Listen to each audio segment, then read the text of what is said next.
Welcome back to the Controversy Corner, Boils and Ghouls. In this series, we examine lawsuits, frauds, feuds, and other unsavory events having to do with the comic book industry.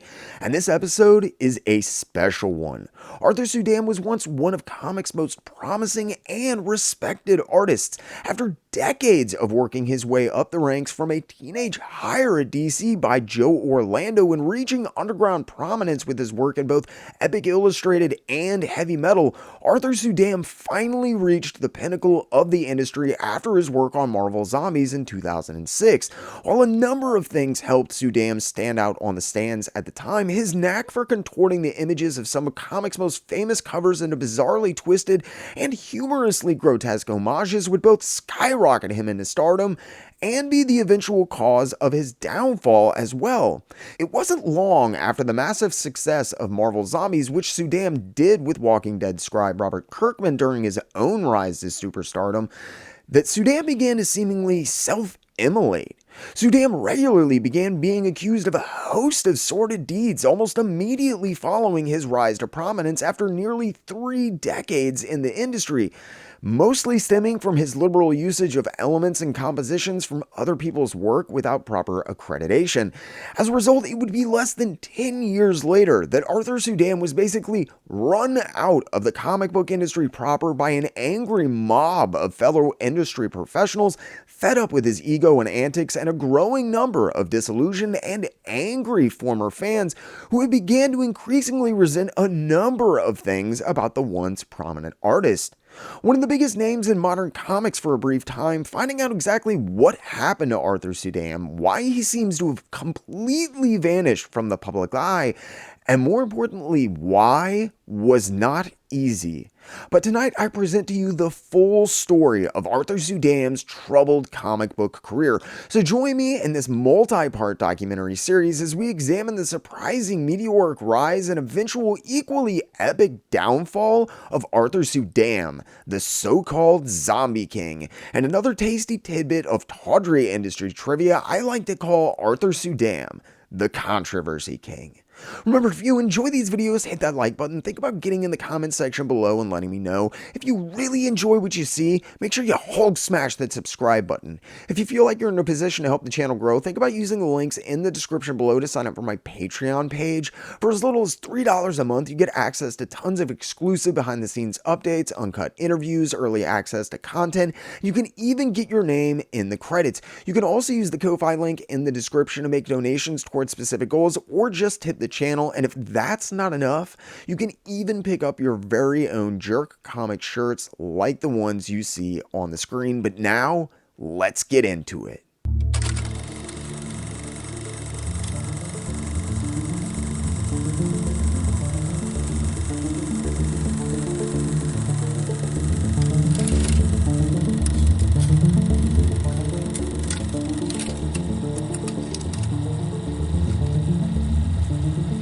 Suydam gained a fair amount of acclaim among critics as well as a lot of readers that weren't necessarily people who were into comics at that time, with his 4-issue Aliens Genocide miniseries for Dark Horse, which ran from November of 1991 until February of the next year. Genocide is still widely considered one of the best illustrated alien stories out there. Suydam's work seemed to not only be increasing in quality, but quantity as well. While Genocide was still coming out, Suydam also contributed a cover for Cheval Noir 24, which has become increasingly famous as time passes for having some of the most breathtaking and stunning cover work of the day. His popularity continuing to grow when Epic launched their new self-titled Epic Anthology series in 1992. With all the work Suydam had on the stands, the new adventures of Cholly and Flytrap, which had just wrapped up, and the release of the square-bound original Adventures of Cholly and Flytrap collections, Arthur Suydam seemed a natural choice and eventually contributed new Cholly and Flytrap stories for both issues 3 and 4 of the Epic Anthology series before it abruptly ceased publication following the 4th issue before the end of 1992. While he'd never been what I would call predictable and honestly didn't seem very interested in doing big mainstream work at the cost of his artistic vision, as it were, Or at least Sudam would have you believe that, just as it seemed that Sudam might have found his own niche with some of the larger publishers like Dark Horse via his extremely well-received Aliens work. Sudam instead threw fans a complete curveball in 1993. Now, granted, a lot of Arthur Suydam's work has always involved a fair amount of buxom, scantily clad women, specifically in the vein of Frank Frazetta, so what followed wasn't entirely unbelievable, but at this point in 1992, Sudam was doing the covers for the Aliens 3 and Batman vs. Predator series, and had just wrapped up Alien Genocide, all for Dark Horse, over the past year and a half or so. Most people assumed he would either continue working on Dark Horse with licensed properties, or perhaps finally make the leap to DC or Marvel on one of the flagship titles. While this might have been what most people expected, this was not what Arthur Suydam had planned. He rather abruptly announced that he would be expanding his partnership with Penthouse Publications instead to include an actual comic produced and published by the company, set for release sometime in early 1994. When Sudam subsequently announced the series, creatively titled Penthouse Comics with an X, seeming to completely abandon his work for other publishers as a result, there were a lot of people who were left kind of scratching their heads. Sudam had already been contributing to Penthouse for nearly a year, having created his Libby in the Lost World series for the magazine proper earlier in 1993, so it wasn't like this was entirely out of the blue, but it was still strange to a lot of people who weren't aware of the pay rate that Penthouse would be offering, which I think goes a long way in explaining some of the names that showed up in the book before it completely imploded. This, however, involved getting in bed with Penthouse editor George Carone and the founder of Penthouse himself, Robert Charles Joseph Edward Sabatini Guccione, which was a dicey proposition apparently. I'm not inordinately familiar with the history of pornographic magazines or the people who put them out, and I never really got into Penthouse comics, but even I know about George Carone and the utter insanity that took place with him at the Penthouse publishing division during the early 1990s. Well, Arthur Suydam could never have seen this storm coming, as he joined the Penthouse comic team before it ever launched as a standalone publication. But apparently there had been warning signs about George Carone and his increasingly erratic behavior almost immediately after the comic section of Penthouse began to gain critical and fan acclaim right around this time. This success won him favor with Guccione and others at Penthouse, giving him a great deal of autonomy, as well as earning him a fairly sizable pay raise. Apparently, following these increasingly large checks, Carone started getting a little bit out there, to say the least. To be fair, the main reason I know about George Carone isn't because of his somewhat limited comic book career, but because his death was truly one of the strangest and saddest stories I'd ever heard when it happened. I know this is an Arthur Suydam piece, but you'll have to forgive me if we take a little detour here and talk about the kind of situation that Arthur Suydam was walking into when he got involved with George Carone, Bob Guccione, and Penthouse. By the early 1990s, George Carone had been a struggling comics professional for years. He'd actually started his career by sending an unsolicited submission to Marvel Comics in 1984. Somehow or another, he'd ended up under the tutelage of Jim Shooter. Regardless of whether it was true or not, Carone felt that Shooter took him under his wing and really helped him along early in his tragically short career. Carone was one of the few people who consistently spoke highly of Jim Shooter over the years, even as he fell more and more out of favor with most other comic professionals, and became a popular punching bag for a lot of people who had beef with Marvel in general during this period. Carone actually went so far as to affectionately refer to him as Jim the Trouble Shooter. Shooter was supposedly the one who had hired Carone following his unsolicited submission, and subsequently gave Carone work on a number of bottom-tier Marvel books like top dog, droids, and masters of the universe. Whether it was grooming Caragone and preparing him for bigger and better things, we'll never know. And when Jim Shooter was forcefully removed from Marvel along with most of his supporters, the work there basically dried up for Caragone almost immediately. A few years later, while struggling to make ends meet, working odd jobs, including some animation work, George Caragone heard that Jim Shooter was striking out on his own to form Valiant and tracked down his former teacher in search of work. While it was nothing special, Jim Shooter gave Caragone work where he could on a number of the earliest Valiant books, including Captain N, Game Boy, Nintendo Comic Systems, and Link the Legend of Zelda throughout 1990 and 1991. In June of 1991, as his work for Valiant seemed to be drying up, while Valiant began to gear up for their transition to their own superhero universe and significantly upped the caliber of books they were releasing as well as killed off many of their licensed titles, Caragone began working on some of the lower tier Marvel titles of the day like What If? As his work for Valiant entirely came to an end, George Caragone began to do sporadic fill-in issues for some of Marvel's flagging legacy characters between 1991 and 1994.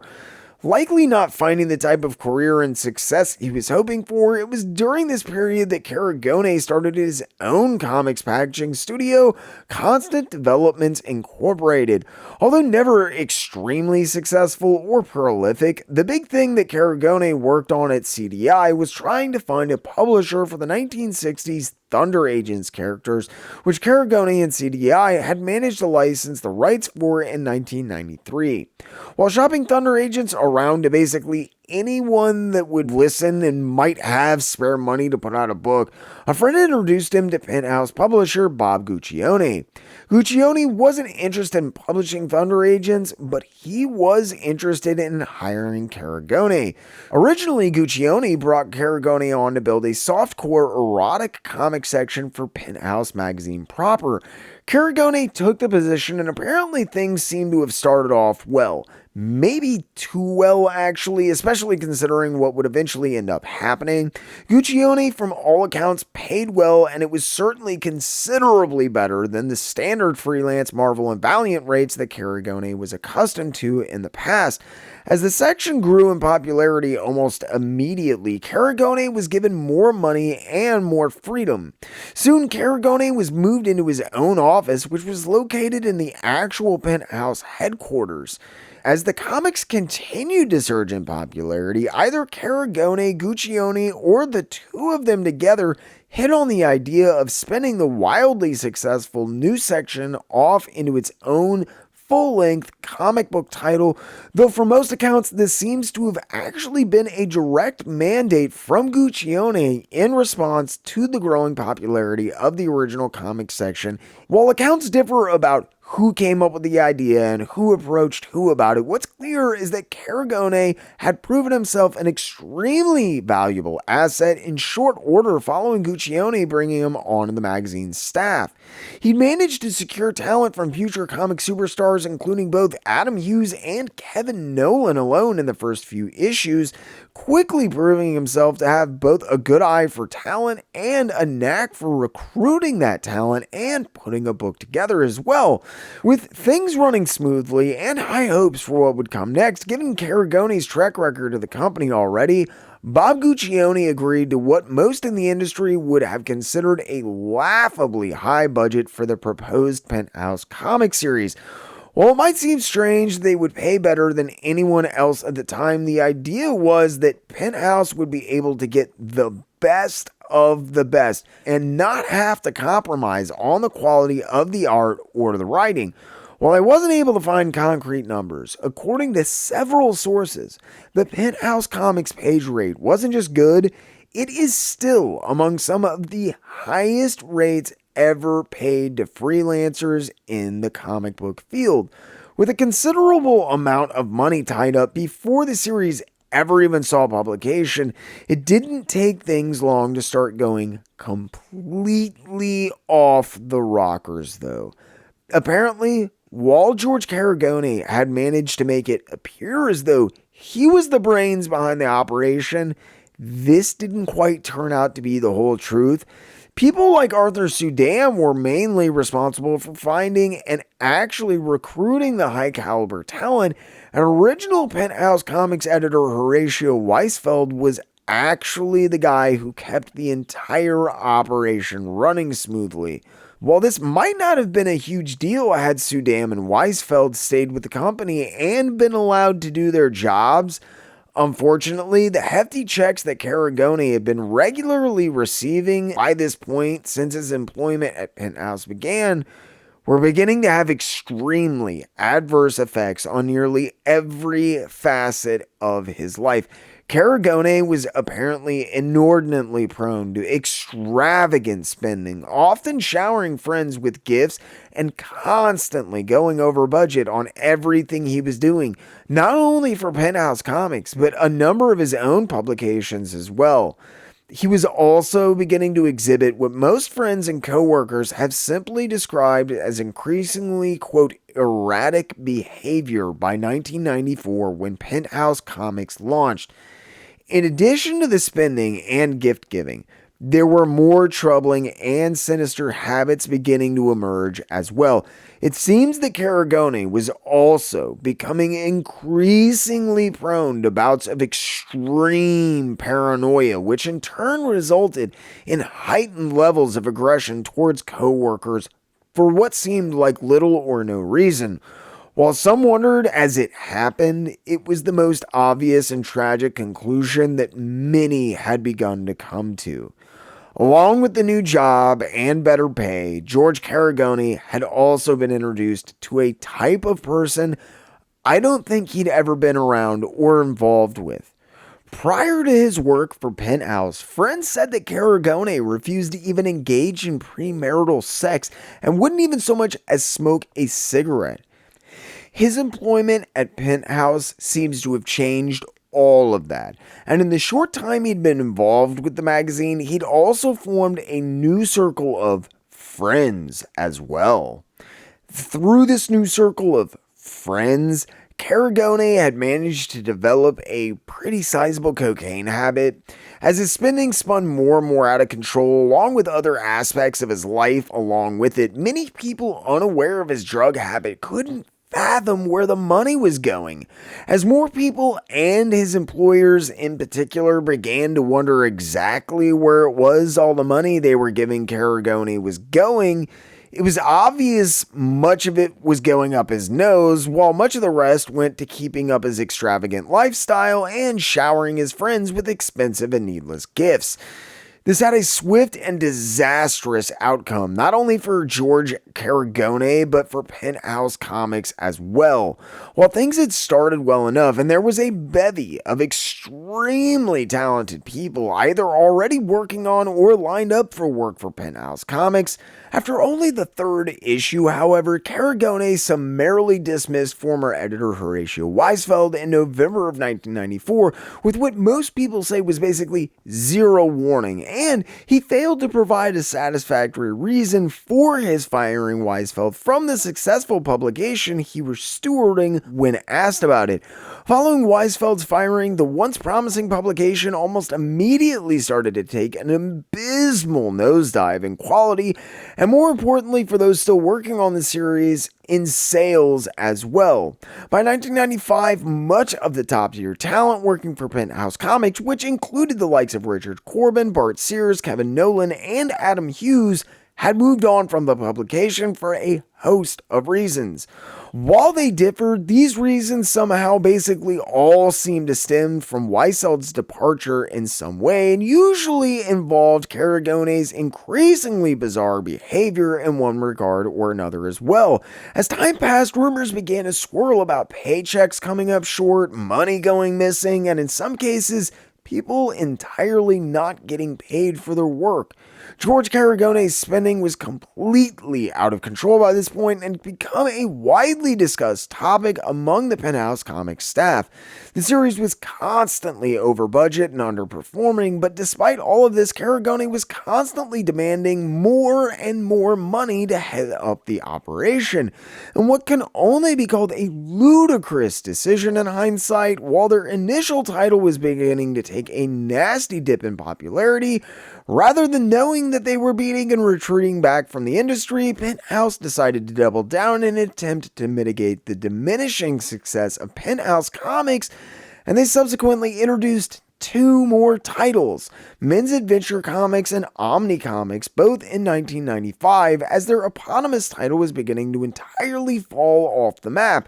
While I don't know for sure it was Caragone's idea to start the new titles and talk them into it, I strongly believe this to be the case, although for the life of me, I'm still not sure how the hell he talked them into it given the weakened state of their first publication at this point. One of the other major reasons that I think Carone was likely instrumental in getting the other books out was that the higher-ups at Penthouse seemed to have taken an increasing interest in George Carone, his activities, and his spending in particular. Things which in the past Penthouse had apparently been rather cavalier and uncaring about, to say the least. As stories of alleged improprieties carried out by George Carone finally began to make their way to the ears of money behind Penthouse, Carone became increasingly defensive, constantly denying any and all allegations of any supposed misappropriation of funds. Eventually, as the walls closed in around him, Carone resorted to blaming the growing tab of missing money Penthouse was asking about on a close friend and colleague. While everyone knew it was Carone, they still had to prove it. This meant getting their hands on his books and following the paper trail, which was a difficult thing to do since Carone not only ran Penthouse Comics, but had his own secured office. These facts had likely lulled Carone into a false sense of security, especially along with the rather ridiculous length of time he was able to get away with what he was doing.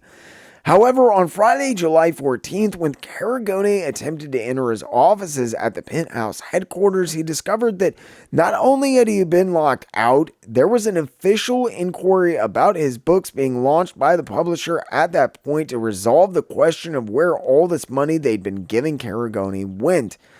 Apparently, distraught beyond consolation, while friends and colleagues tried desperately to talk Carone into seeking professional help for his addiction throughout that weekend via telephone, Mark Evanier says there was simply no talking to Carone by this time. Despite their best efforts on July 17th, George Carone stopped answering the phone and seemed to just vanish into thin air.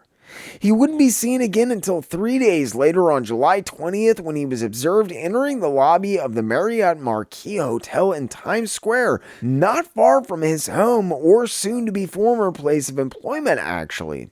When Carone arrived at the Marriott, he reportedly asked the bellhop how tall the building was. After the bellhop told him 45 stories, Carone then further inquired if it was indeed the tallest building in the city, to which the bellhop replied that it was. George Carone then calmly turned around and walked towards the glass elevators in the lobby, carrying only a single bag containing some assorted speakers and a Walkman. Carone got on and rode the glass elevators to the 45th story, where he exited and proceeded to turn on the themes of James Bond cassette that he had previously loaded in his Walkman, playing through the speakers in his bag. He then climbed over the railing and proceeded to hurl himself off of the balcony on the inside of the crowded hotel. This occurred in front of not only a stunned cleaning woman who attempted to stop Carone herself in vain, but apparently everyone in the bustling hotel lobby below as well. On the nearly 500-foot trip down between him and the ground, Carone, who weighed nearly 400 pounds and reached an astonishing speed rather quickly following his jump, violently smashed into the glass elevator that he had just ridden, shattering it, which then sent his body tumbling before finally careening into a glass atrium and landing in front of a horrified crowd of guests who had no clue what was happening. According to official reports of the incident, at least one person actually had to be taken directly from the scene for trauma counseling because they were so violently traumatized by what they had just witnessed. Others who were present have said they've never fully recovered from what had to have been a truly horrific sight, and even Caragone's friends and colleagues who were obviously shocked and saddened by his death have said that they've never truly forgiven him for taking his life in such an abhorrent manner. George Caragone's story is truly a tragic one, but I don't share it here for simple shock value. This is the work environment that Arthur Suydam was dealing with on a daily basis. He'd come up working with a number of independent publishers and was already accustomed to a pretty high level of involvement with whatever he happened to be working on. But Arthur Suydam was involved with everything from editing to penciling and inking to coloring and everything in between, including recruiting and doing work for much of the talent responsible for actually writing and drawing the material for Penthouse Comics.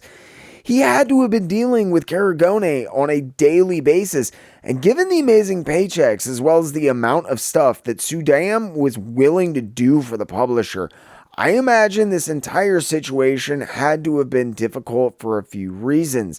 Watching someone who is probably his friend and a close colleague at the very least, plus one of the best jobs that he'd ever have, basically disintegrate in front of his eyes, had to have been difficult to deal with on a number of levels. It was clear by the end of 1995, especially following Caragone's suicide, that the clock was ticking for Penthouse Comics, and that gig would soon be up. While Penthouse's comic line would manage to struggle on for another 6 months or so after Caragone's death, there was a changing of guard almost immediately. Pay rates were slashed, series were cut, and there was a lot of talk that many of the top-tier talent, once happily associated with the book, were beginning to miss deadlines and completely abandon the series entirely one by one. While things had seemed bright for an all-too-brief moment, Arthur Suydam was back where he had started once again. By 1996, if you look at his credits, it honestly feels like Arthur Suydam was just doing odd jobs in the industry where and when he could. He did a series of covers for a Dark Horse Tarzan miniseries in 1996, a new Cholly and Flytrap story for Heavy Metal, and the 4th issue of Death Dealer by Glenn Danzig's Verotic in 1997, and was coloring covers for Bob Burden's Flaming Carrot on a few things, including the collected albums covers throughout 1998. I love Flaming Carrot. Don't get me wrong, but this is not the kind of work you would be hoping to be doing after nearly 20 years in the industry.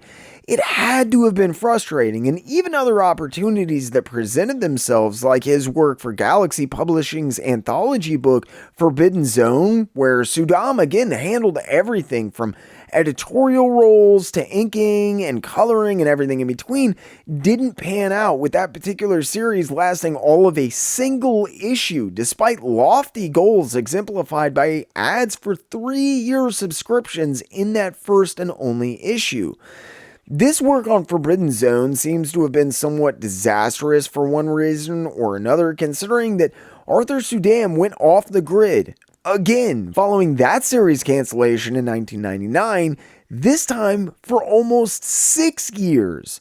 Sudam wouldn't reappear on the comic scene until 2005, when Image announced that they were going to be releasing a new Cholly and Flytrap series, which came out of nowhere. If I was curious what Sudam had been up to since his unceremonious exit from the industry some years prior, the article Arthur Suydam Rocks Maka in the back of the 4th issue of the Image series summed it up rather succinctly. It was also at this point that it became rather evident that Arthur Suydam might have been getting a little bit too big for his britches, despite his rather unexplained half-decade absence from the industry. Arthur Suydam Rocks Maka reads like the absolute definition of a fluff piece and is so poorly written and so self-aggrandizing it approaches fan blog level cringe. While I could sit and rag on this article all day because it really is that insufferable and egotistical, It does provide some interesting insight into Sudam's world to this point, and really it isn't too awfully different from basically every other article or interview about Arthur Suydam that you would read from this point out, concerning itself with his music career and storied lineage as much, if not more, than his actual art. Hilariously, the author of the article, Frankie Younger, talks about showing up to Arthur Suydam's Museum of Comic Book and Cartoon Art exhibit only to find himself unable to see anything in the dark room where it was being held. Rather than lights to show off the art, there was a band which turned out to be Arthur Suydam's own band, Red Sudam and the Crocodiles, in a quote, rare public performance, playing in the center of the dimly lit room, with the article making sure to note every single member of his backing band by name, one by one. Charlie Giordano, Shannon Ford, Johnny Alamendra, Mark Dane, Hank Bones, and if that's not impressive, don't worry. They also tell you why those names should mean anything to you. Giordano has been a member of both Bruce Springsteen and Joe Cocker's bands. Shannon Ford worked with Paul Simon and James Taylor. Alamendro with Tito Puente and Dizzy Gillespie. Dane with Sean Colvin and Cyndi Lauper. And Hank Bones apparently did soundtracks for Bill Clinton films, among a bunch of other stuff. Now, mind you, this is all directly pointed out in an article about an art show in a comic by the guy who the art show is about. It might have been meant to read as impressive, but much like the laughably bad family history article he made sure to include a few issues prior, the only thing Arthur Suydam Rocks Maka really succeeds in is failing miserably at making Arthur Suydam out to be some sort of mythical, larger-than-life personality. If you don't know before you read it, Arthur Suydam's artwork was being critically heralded. He'd won awards for his music. He was an important guy, an all-around Renaissance man, and the article makes sure you're aware of this repeatedly. And like I said, Arthur Suydam Rocks Maka isn't alone. Basically, any article or interview that you're likely to read from Arthur Suydam is not only from right around the same time, but it says virtually the exact same things. Certain pieces like the quote, interview for Alter Ego by his art manager at the time, Renee Witterstater, and I do use that term loosely here, laid on thicker than others, but there seemed to be no end to the list of accomplishments that Arthur Suydam had managed in his lifetime, according to these articles. According to the aforementioned interview in Alter Ego 59, by his teens, Arthur Suydam was an award-winning writer and artist. By 18, he was a competitive tennis player and internationally renowned artist. He was also an accomplished musician in several respects, and in the 1970s, following Bill Haley's death, the Comets had gotten back together and ended up hiring Arthur Suydam to be their musical director for their inaugural tour. Then, in 1988, he was approached by film producer Bill Delia to compose and perform music for the soundtrack to the film The Feud. The article also claims he's contributed text and artwork to, quote, hundreds of comic publications, written a sequel to The Wind in the Willows, and just had his When Giants Walk the Earth project optioned on top of winning a bunch of awards in 2005. If the Witterstetter interview for Alter Ego was bad, then I don't even know where to start with one of the most pretentious heavy metal articles I've ever read, and that is saying something. Every article and every interview you read just seem to be trying to beat you over the head with why this guy should be important, why he should be a big shot. But they seem to be kind of overlooking the fact that outside of a small circle of people who were big fans of his Cholly and Flytrap or Mudwog work, there wasn't a whole lot of people who even knew or remembered who Arthur Suydam was by 2005. While completely insufferable to read, these articles do make it clear what Arthur Suydam had been up to during his conspicuous absence from the comic medium. Talented at many things and a master of none of them, Sudam was involved with so much stuff, he actually started using different pseudonyms and monikers depending on what field he happened to be working in. According to interviews, he was Arthur in the art world, Red when he was doing music, and Sudam has said that he had other names that he went by as well, depending on what he was doing. As 2005 turned to 2006, it would become clear why Arthur Suydam was making such a large push, and this wasn't just for kicks and giggles. Sudam ended up doing 2 Mudwog stories for heavy metal between 2005 and 2006, released 2 art books via Renee Witterstetter's company Eva Inc., and he released a portfolio of his Dark Horse Xenomorph work, Alien Encounters, as well. With all of that, though, it was a series of upcoming covers that Arthur Suydam announced around the end of 2005, set for publication in February of 2006 for Marvel Comics, that would change his career forever. It's rather unclear how Arthur Suydam went from such a zero to such a hero in the industry overnight. This is no doubt due in no small part to Renee Witterstetter, who was acting as Sudam's art manager at the time, though. Witterstetter has handled not only some of the biggest, but most notoriously difficult names in comics over the years, most notably Michael Golden. Witterstetter had been instrumental in getting Michael Golden back out on the convention circuit for signings and eventually convincing the artist to open up commissions for the first time in recent memory. Witterstetter had in fact been forced to weather the full brunt of the Patience is a Virtue commission storm as Golden's agent at the time.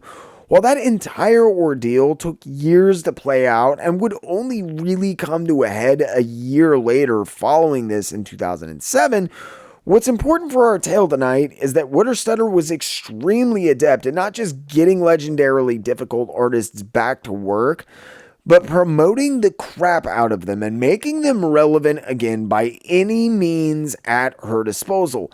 I don't know if Witterstetter intentionally chooses difficult people to work with or she's just had some rough luck, but while everything started fine, things with Arthur Suydam would unbelievably turn just as ugly as the Michael Golden situation, if not more so, shortly enough.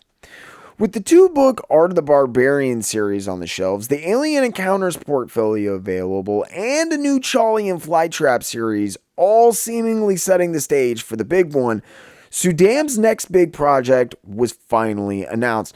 He was going to be contributing fully painted covers in his own highly lauded style for an upcoming Marvel Comics project where Arthur Suydam would get the opportunity to not only tackle veritably all of Marvel's heaviest hitters and their legacy characters, but their most iconic covers and appearances as well. If this sounds completely sad and played out, that's because it is today. The reason that it's so sad and played out, though, is because of these covers. While few could have ever suspected what was to come next, the ensuing wave of hysteria that erupted among collectors would ignite a powder keg among fans and professionals alike and raise some pretty interesting questions about the differences between homages or parodies, as Arthur Suydam is often wont to refer to them as, and outright art theft as well.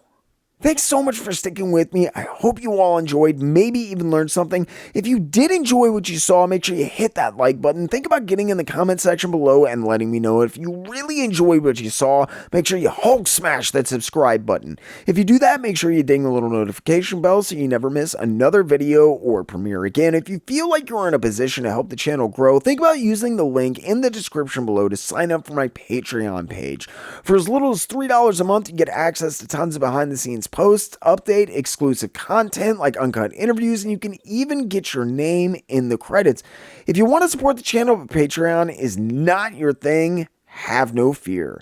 You can finally sign up for membership right here on YouTube. Just hit the little join button and make sure to select the tier and perks that fit you best. If that's not enough, you can also make one-time donations towards specific goals or just tip the channel using the Ko-Fi link in the description below. And you can even pick up your very own JerkComic shirts like the ones you see on the screen now. As always, this video was brought to you by the Jerk Broadcasting Service, as well as generous grants from the Patreon, Ko-Fi, and YouTube members you see on the screen now. I seriously want to thank every single one of you that supports the channel and helps make these videos possible. I really hope the quality and content is getting better, and I can't wait to see where this next year takes us with your continued support. Thank you again for helping this crazy dream of mine become a reality, as well as for sticking with me. I hope you all enjoyed, maybe even learned something. And as always, I really, truly, and honestly ask only two things. Keep hitting those local shops and keep reading comics.